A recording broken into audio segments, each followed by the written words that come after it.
Okay, so check this out. Imagine it's August 2025. The Trump administration does something, well, something nobody really saw coming.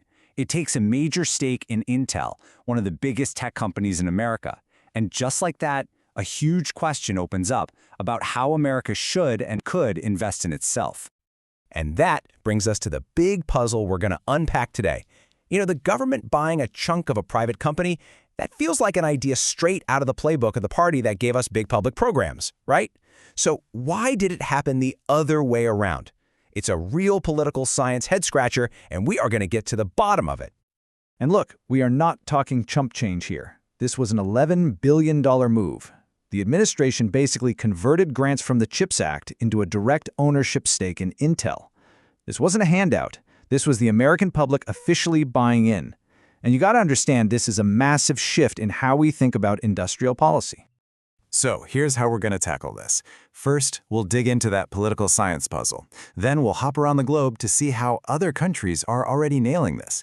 From there, we'll figure out the rules that make these things successful. And finally, we'll look at 3 ways the US could actually make this happen.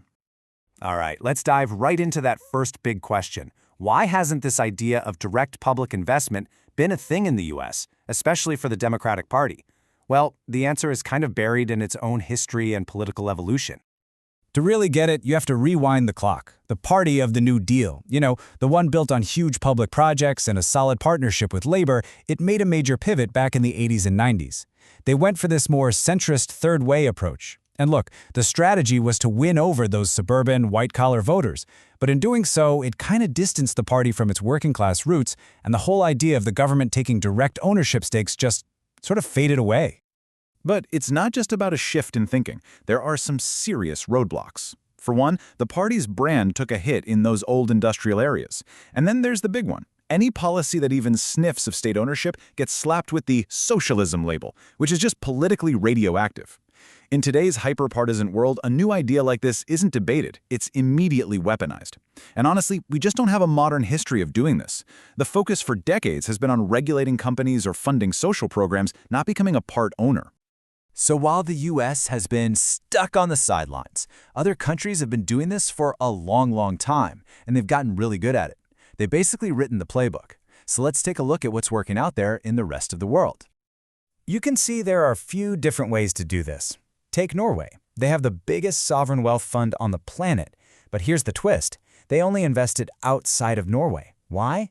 To keep their own economy from getting too hot. The profits just help fund the government. Then you've got the Canadians. Their public pension funds act like huge investors, building things at home, like a brand new light rail system in Montreal to make money for retirees. Singapore is amazing. Their investment returns pay for a whopping 20% of their entire national budget. And then there's Ireland, which has this cool double bottom line idea. Their fund has to make money, sure, but it also has to have a positive impact on the economy. Okay, so it's obvious these models are working. But what's the secret sauce? What's the difference between a successful public fund that builds wealth for a nation and a political train wreck? Well, it all boils down to a handful of really smart rules for how you run the thing. There are basically 4 pillars, and you can't skip any of them. First, you need an ironclad firewall between politics and the money. The government owns the fund, yes, but a completely independent professional board manages it. Politicians keep their hands off. Second, you need strict rules for spending.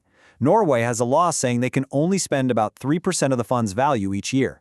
That way, they never touch the original capital. Third, radical transparency. Everything is public. And fourth, commercial discipline. This is key.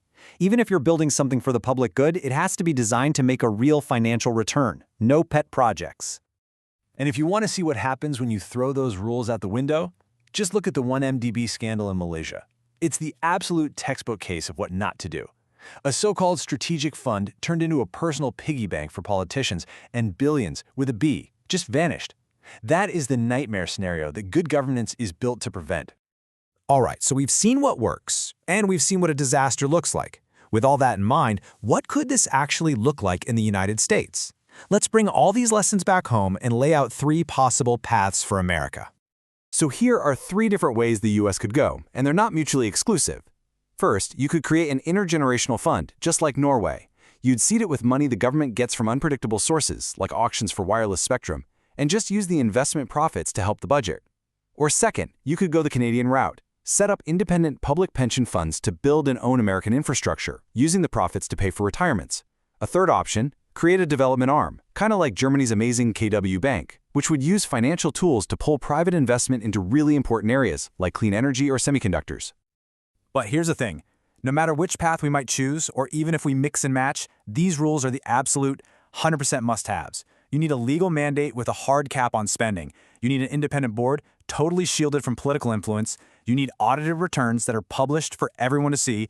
And you absolutely have to have that firewall between the owner, the government, and the manager, the fund. Without these, the whole thing is just asking for trouble. Because in the end, it really just boils down to this. If you have those strict rules, that disciplined governance, and a crystal clear purpose, the government can be a really powerful patient investor that benefits everyone. But without them, you don't get a sovereign wealth fund. You get a sovereign slush fund. And that is a choice that's worth thinking pretty hard about.